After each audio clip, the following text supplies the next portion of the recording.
Hello, everyone. I am Alexandria Wilcol, and I'll be the session chair for session 9 of the Around the Clock, Around the Globe conference. And my co-chair is Petra Armachuk.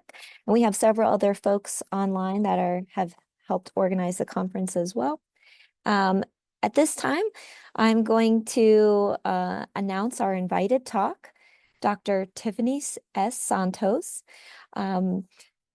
Tiffany Santos received her BS and PhD degrees in material science and engineering from Massachusetts Institute of Technology. Her PhD thesis was on thin film magnetism and spin polarized tunneling in magnetic tunnel junctions under the supervision of Jagdish Mudera at the Francis Bitter Magnet Lab at MIT. She is currently the director of the Non-Volatile Memory Materials Research Division of Western Digital Corporation in San Jose, California, where she leads a team working on materials and magnetic random access memory technologies and other exploratory projects. She first joined the company in 2011 when it was previously known as Hitachi Global Storage Technologies to work on research of granular iron platinum media for heat-assisted magnetic recording. Prior to working in industry, she was a distinguished postdoctoral fellow and later an assistant scientist at the Center for Nanoscale Materials at Argonne National Laboratory, where she studied emergent phenomenon at interfaces of complex oxide heterostructures. Dr. Santos has an active role in professional societies in magnetism. She was the distinguished lecturer of the IEEE Magnetic Society in 2022.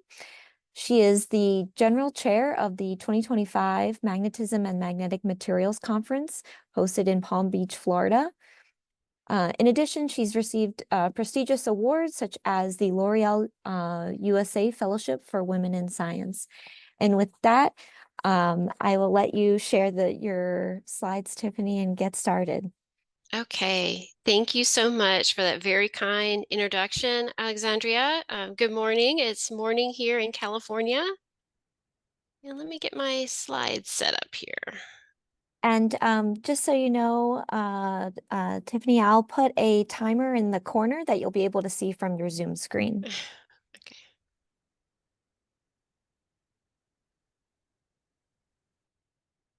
Okay, I think I'm ready to go here. Can you see my slides? We can. Okay, great. Okay.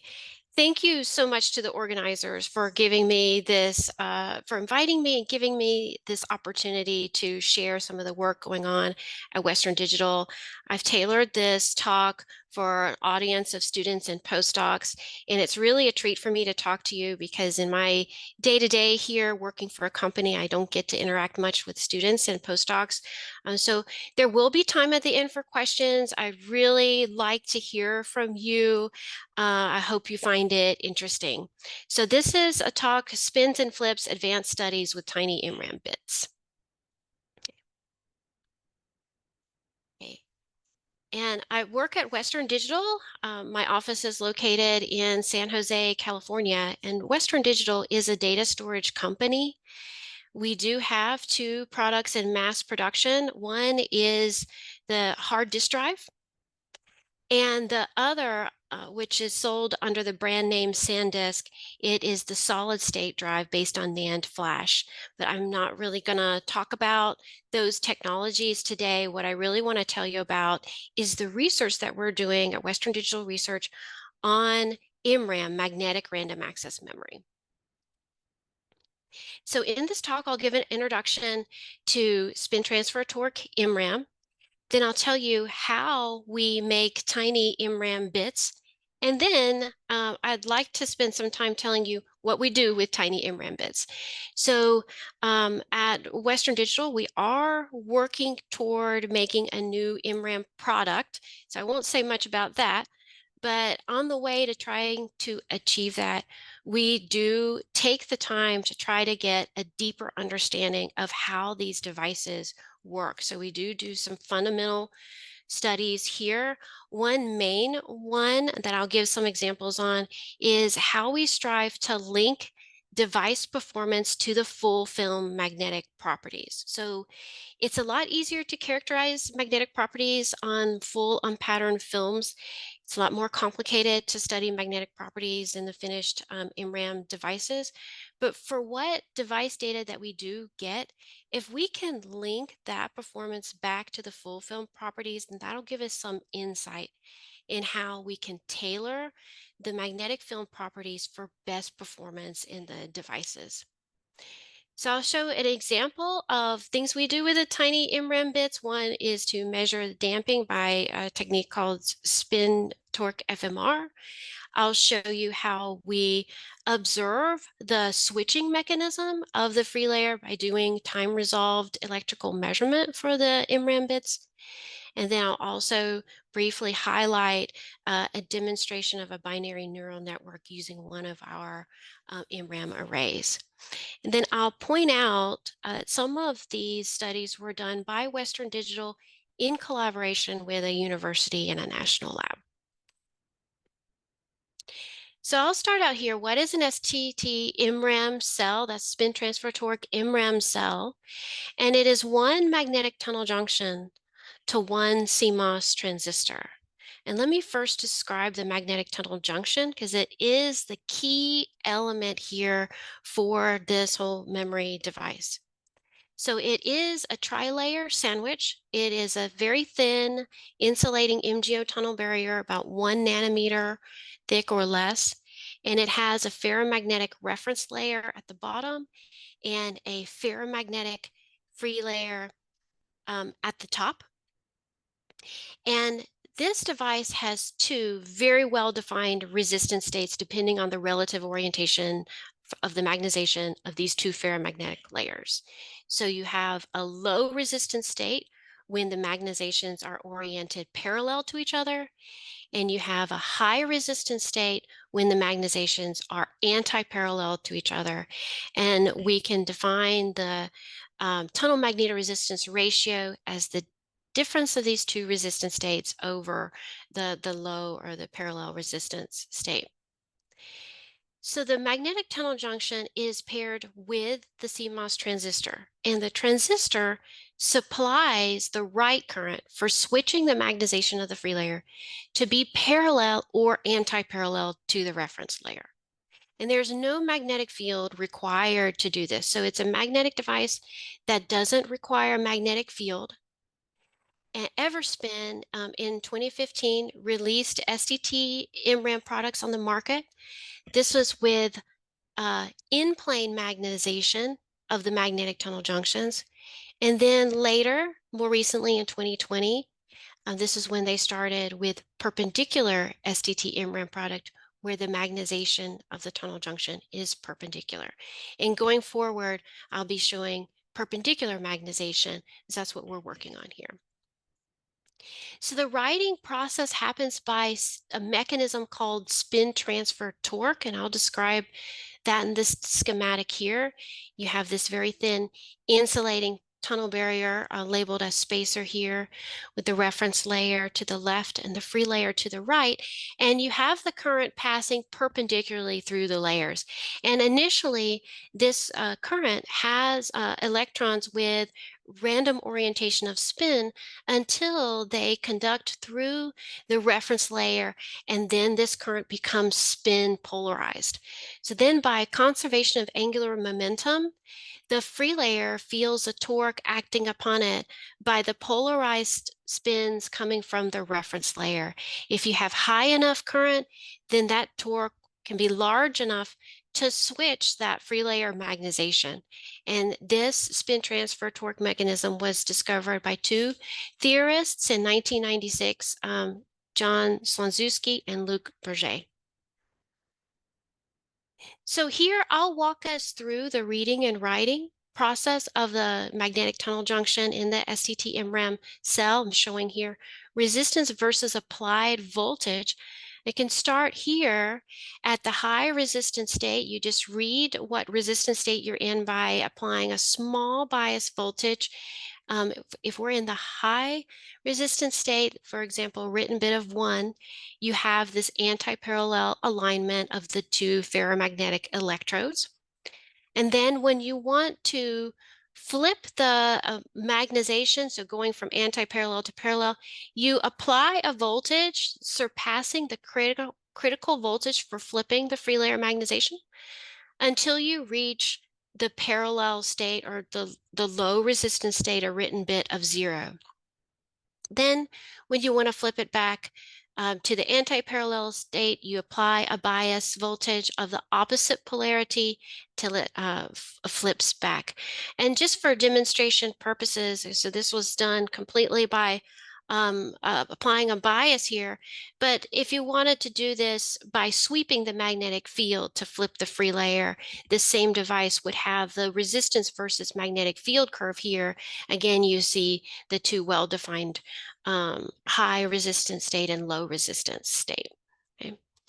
And this reversal of the free layer happens by a couple different mechanisms. And which mechanism it happens by, it depends on the diameter of your patterned free layer bit, and then also the magnetic properties of that free layer. So the exchange constant A and the effective anisotropy energy for the free layer material. So when you have small bits that are less than 25 nanometer in diameter, the magnetization reversal happens by coherent rotation, because that free layer bit is in a single domain state. So that's shown schematically here. And on the right side, I'm showing micromagnetic simulations of this switching process. So in coherent rotation, you have all magnetization up, and then it rotates all together as a single domain to be blue magnetization down. When you have bits that are larger than 25 nanometers in diameter, the switching happens by domain wall nucleation and propagation. And that's also shown schematically here in the simulations, showing that the domain wall nucleates here in the center and then propagates outward until your bit is flipped. And you see that this happens for the larger devices, and that process is a lot slower. So I just want to describe here that it is faster switching that happens by coherent rotation to get for small devices, whereas domain wall reversal for larger devices is slower. So let me review here the major concepts of STT-MRAM performance. So I already told you about the writing mechanism by spin transfer torque, and that's characterized by the critical switching current density, JC0. And I want to point out that it's highly dependent upon the magnetic properties of the free layer. Here you have the damping constant, saturation magnetization, film thickness, and the anisotropy field. The reading, that's done by reading the resistance state, high or low, and that's characterized by the TMR ratio, which is also very materials dependent. Then retention, that means how long can the free layer retain its written magnetization up or down before that magnetization flips due to a thermally activated reversal. So that energy barrier for flipping, EB here, again, very highly dependent on the magnetic properties. Saturation, magnetization, anisotropy field, and V for volume. And then endurance. How many times can you flip the free layer magnetization by passing a pretty high current through this very thin MgO tunnel barrier before you get a failure? Usually that's breakdown of the MgO barrier. Okay.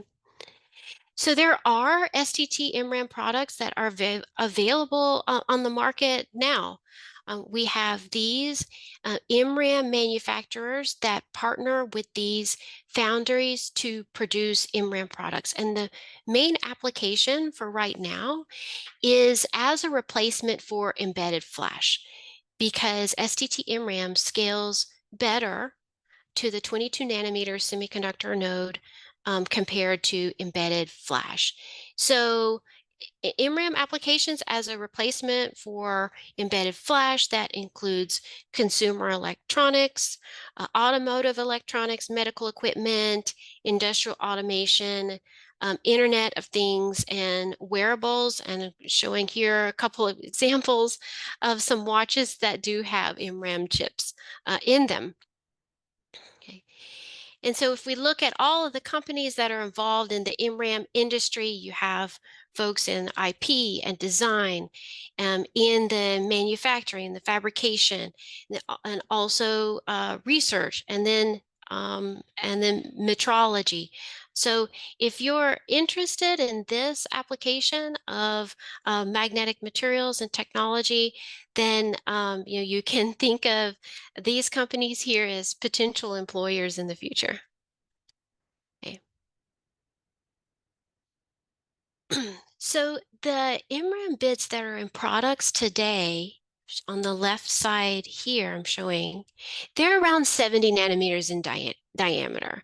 So Tech Insights made this report here, taking a look at a couple MRAM products that were made by Avalanche and Everspin, and opened them up and did an analysis of what's inside. Those bits are about 70 nanometers in diameter. Then in research labs, there's a lot of groups doing some very nice work making very tiny individual MRAM bits. This is an example from IBM and Samsung here, another example from SpinTech. And what I mean by single individual bits is that you have your one bit with no neighbors close by. Just give me a moment to modify the display here.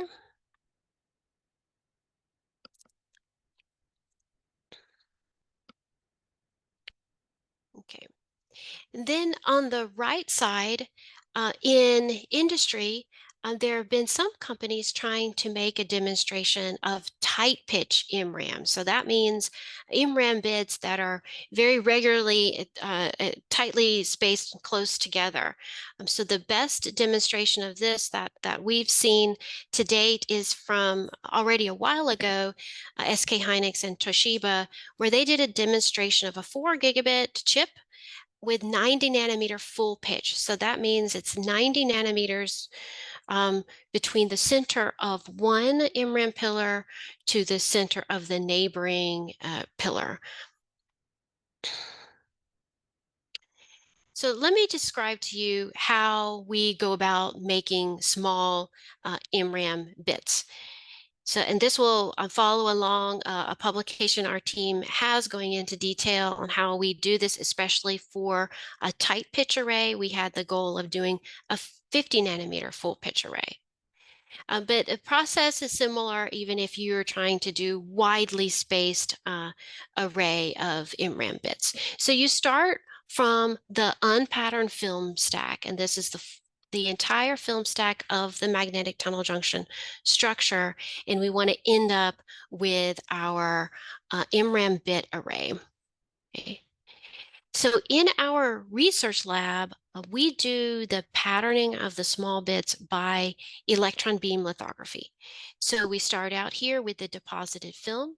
We put on the E-beam lithography resist onto the top, and then we write our desired pattern, whatever we want the diameter of the bits to be. Many times we do a range of sizes, and for whatever parts of the E-beam resist that are exposed by the electron beam, those stay put, whereas the unexposed parts can be easily removed.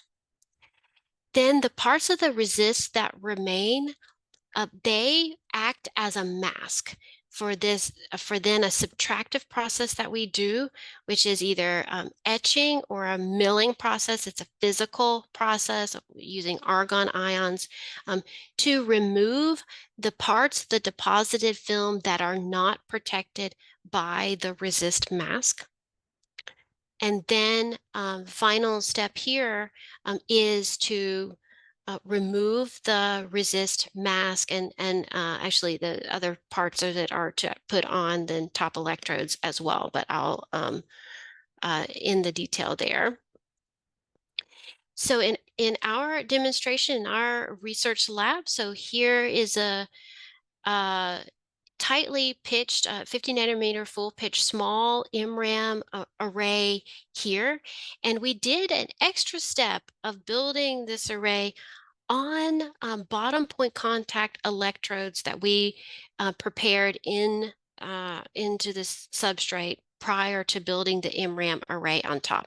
So that gives us a way to make electrical connection to a few of these bits here in the array to do an electrical demo.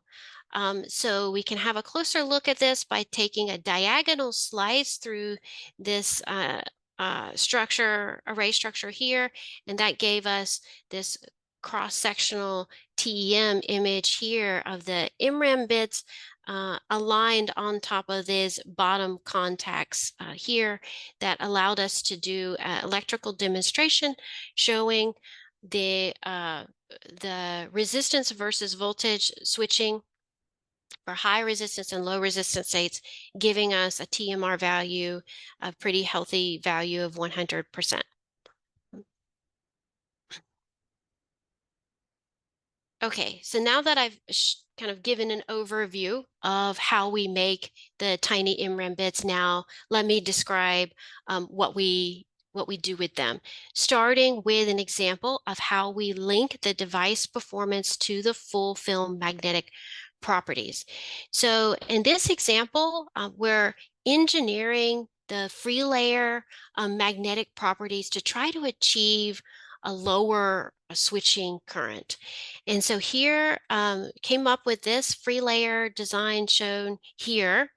We did the experiment for 3 different thicknesses of the free layers with different magnetic properties. And let me take a step back and describe, we have this goal of trying to lower the switching current. And as I described before, the critical switching current density JC0 does depend on the magnetic properties. Here, I want to point out the damping parameter alpha and the thickness here. So in these 3 different free layer thickness designs, we had a 17 angstrom one as the thickest one. Then we thinned down to 13 angstroms and then 12 angstroms. And then you can see as we thinned it down, we were able to also reduce the damping parameter so that it is lowest for the thinner free layers. And indeed, when we made the devices and tested at device level, we found a significant reduction of the JC0 for the thinner free layers that they have that lower thickness and also the lower value of the damping parameter. Okay.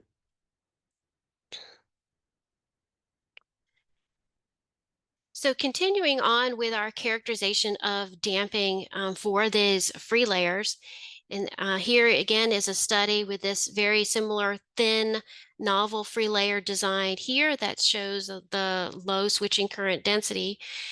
Here we wanted to study damping at higher temperature. So it's a study of variable temperature of ferromagnetic resonance. Okay? And the reason why we're interested in looking at higher temperature is because MRAM products do have application at higher temperature. They need to operate at higher temperature, especially for automotive applications. The typical spec there is to operate around 150 degrees C. So we want to know how the damping parameter behaves at this elevated temperature. Okay. And in this study, we're comparing our novel free layer design with a more conventional free layer that you'll find made by other groups and companies. It typically is a larger free layer here. And you can see have very different magnetic properties for these two designs of free layers. The thicker one has about 3 times higher damping than our optimized thinner one with low damping.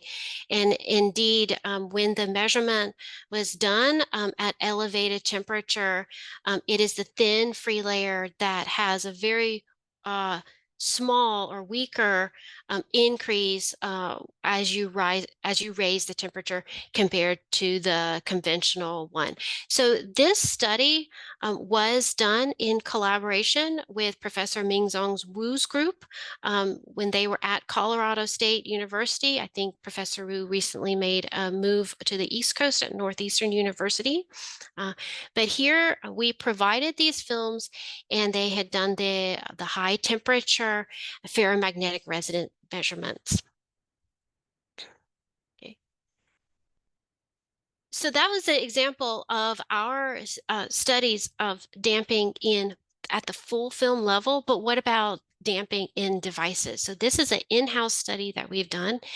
So we are able to make high quality, very small MRAM bits, as I showed you before. And so that gives us this chance to study damping in these small devices. And we were able to measure it by a technique called spin transfer torque FMR in devices down to 20 nanometers in diameter. And again, it's another example of trying to link the full film properties and device properties. So here we have 3 free layer designs that we've just labeled them ABC. You can see they have a variety of properties. Here, the table shows both full film properties and device properties. And then for damping, we have sample C is a low damping sample. B is a more high damping sample, so with 3 times higher damping. And then sample A is somewhere in intermediate. Okay. So here we have a damping as a function of the diameter all the way down to 20 nanometer in diameter. For these 3 free layer designs, and on the right side, we're showing where the full film damping value was. So we're able to see here make some conclusions that the damping is larger in devices compared to full film. And then on top of that, the damping is higher as you go down in device size. And in our analysis here, we found that's actually kind of an artificially inflated damping value due to thermal fluctuations that affect the spin torque ferromagnetic resonance. So in addition, we did the measurement at elevated temperature, finding that damping does increase in the devices at higher temperature. So that is in agreement with what we saw at the full film level in the previous study that I described. Okay. And then I want to talk about a study of looking at the reversal mechanism in the small devices. So recall earlier I described that the reversal of the free layer happens by a couple different mechanisms. By rotation as a single domain for very small MRAM bits, and then by domain wall nucleation and propagation for larger bit sizes. So there are a lot of very good micromagnetic simulations that can describe this reversal process, but now having accessible to us some very good small MRAM bits, we can try to look at this reversal mechanism in the actual devices. So we did this is an in-house measurement, and it is a time-resolved electrical measurement of the free layer reversal. It's pretty interesting to see here. What I'm showing is the current versus time for flipping of one 60 nanometer diameter MRAM device. So all these traces are from one device going from the anti-parallel to the parallel state. So that means from lower current to higher current. And you can get all these different behaviors in the flipping by different applied drive voltages. So here's some examples of that. The flipping was completely unsuccessful. Here's one where it's the most straightforward and fastest one. It just directly flips from low current to high current, or the anti-parallel state to the parallel state. Here is an example where during the flipping process, it gets stuck at an intermediate resistance state before finally completing the flipping to high current. And then some more examples as well. So the conclusions of this study, looking at the plot in the bottom right, I'm showing here the reversal time compared to the electrical diameter of the devices. And this reversal time here means the time between the first deviation from that low current state, then how long it takes to get to the high current state. Okay. And we find that indeed it does take longer for larger devices to do the reversal process. So, and these larger sizes is by a domain wall reversal mechanism. But then we find that as we get to the smaller device sizes, kind of flattens out here. We think that this is the crossover between the domain wall regime for reversal and then single domain reversal. Okay. And in this particular free layer design, it happens at about 27 nanometers. And then here in the top right, I'm showing an interesting current traces for an 18.5 nanometer diameter device. And the time resolution here of the data points is half a nanosecond. And you can see that even for a device that's well within the regime of coherent rotation, you still get some you have some intermediate pausing here before you finally finish the reversal process. So this is evidence for a non-coherent switching observed for these single domain free layers. And then finally, I want to describe here how one of our MRAM arrays was used for a neural network demonstration. So this was done in collaboration with this team here at NIST in Gaithersburg, where the Western Digital folks provided this MRAM array that you see here. The experiment was done with a 15 by 15 array. You can see that there's a dot of bright contrast here in this top-down SEM image. And at every intersection of the word lines and bit lines in this crossbar right here, this is where you have the magnetic tunnel junction. This one here is 30 nanometers in diameter. And the team here used this magnetic tunnel junction array as a binary neural network to perform inference using the WINE data set. And with 300 unique weight matrix solutions, we're able to show a median accuracy of 95%. So just another example of some pretty cool studies we can do when we have some good quality MRAM arrays on hand. So I'll conclude my talk here. I wanted to show you that there are MRAM products on the market today, and then industry continues to work to advance this technology. We're trying to make it faster and denser and be a solution for a low power memory. At Western Digital, we've been able to successfully fabricate nanoscale MRAM bits, and that really opens up the opportunity to study their magnetic properties and dynamics, both individually and as arrays. And then being able to link device performance to the full film magnetic properties is really a key effort for us, and it enables us to engineer better performance for our future MRAM technologies. So I want to thank the IEEE Magnetic Society and the organizers of this Around the Clock, Around the Globe conference for inviting me to share some of our work here.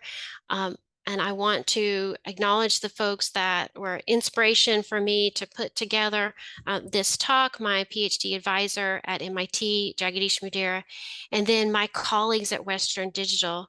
And then I just want to bring to your attention that if you'd like to see a little bit more and have a look inside my lab, so Western Digital did a quick two-minute profile of what we're working on here. So if you go to YouTube, you can search Tiffany Santos Western Digital and just have a quick look inside the lab.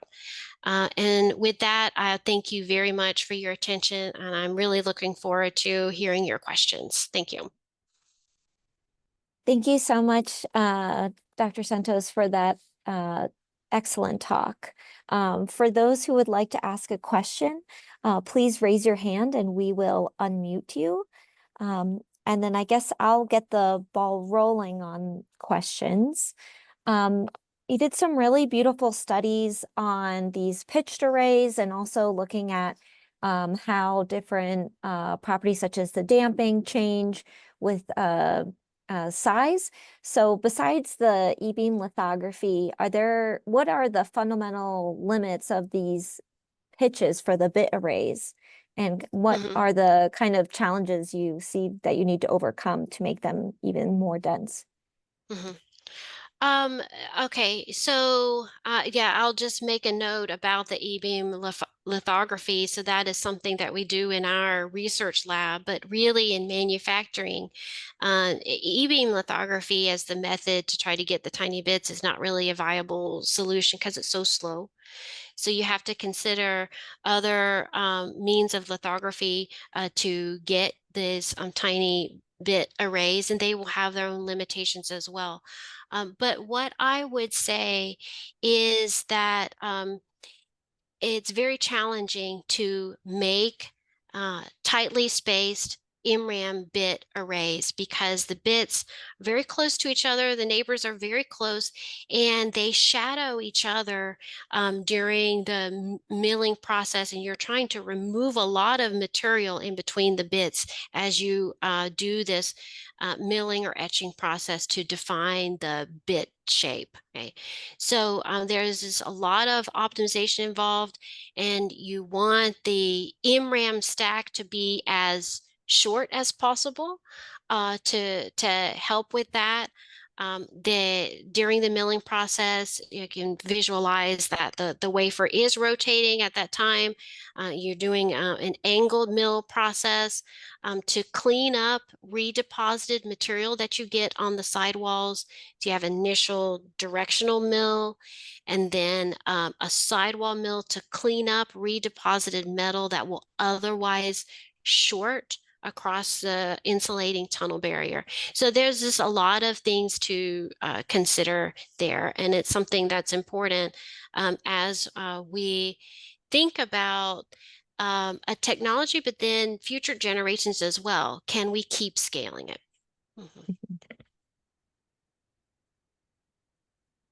And all, if you would like to ask a question, again, just raise your hand and we can unmute you.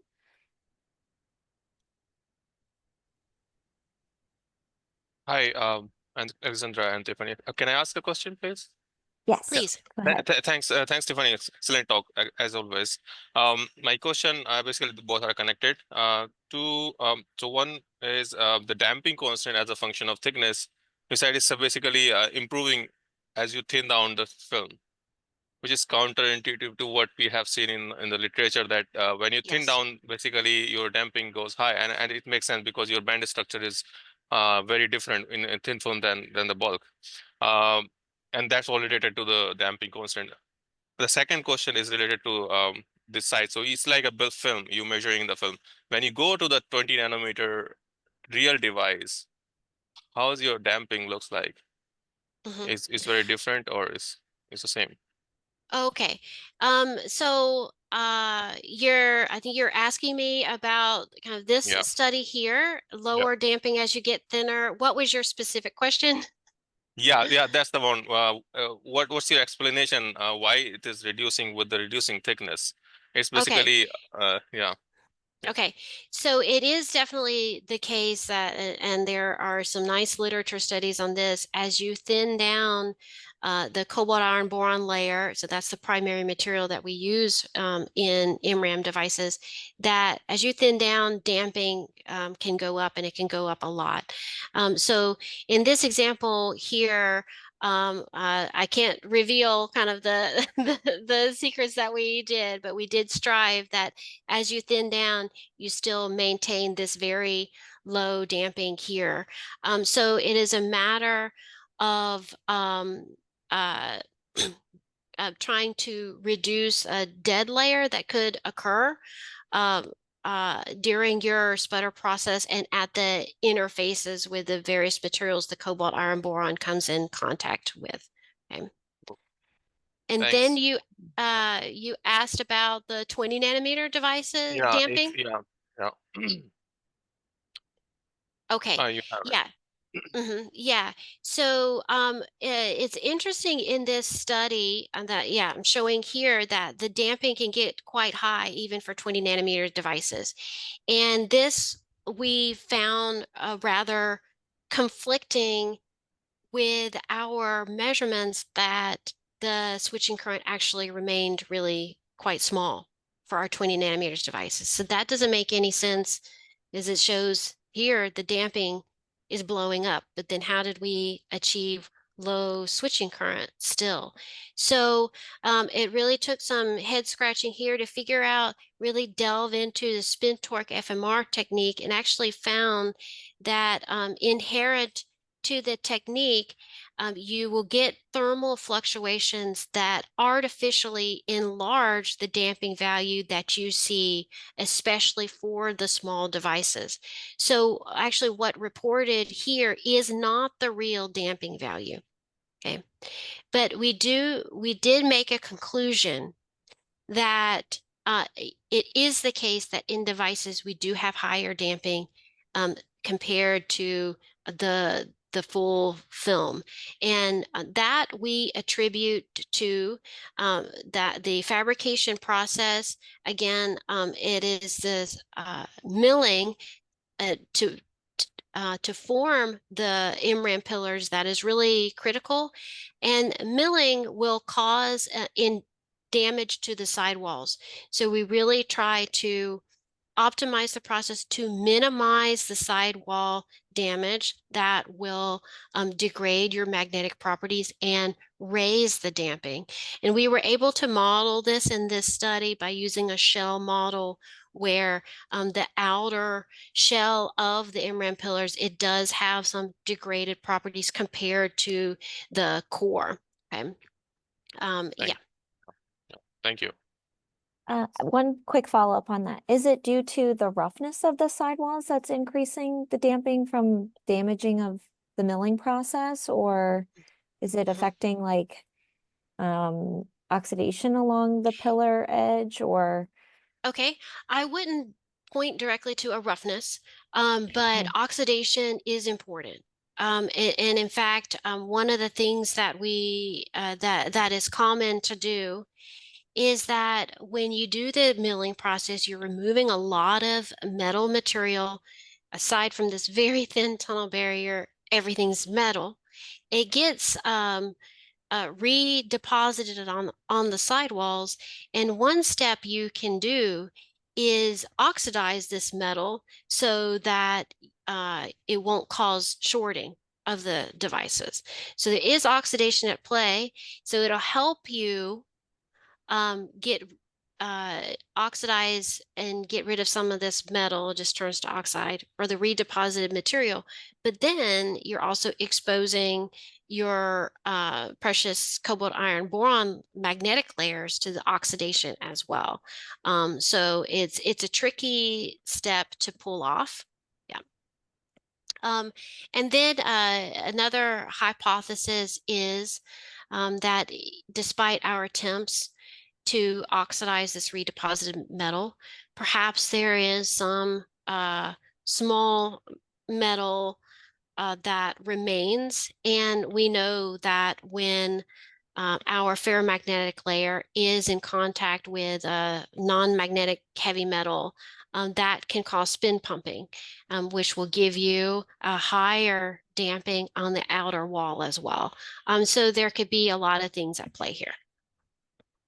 Well, thank you so much. Everyone, if you want to clap to thank our invited speaker. We really appreciated your time and for joining us this morning. I think everyone can agree with me that we learned a lot, and we'll definitely be, much more informed about kind of the complexities in the research and also the bringing these technologies to market. So thank you so much. Thank you. It's really my pleasure to participate.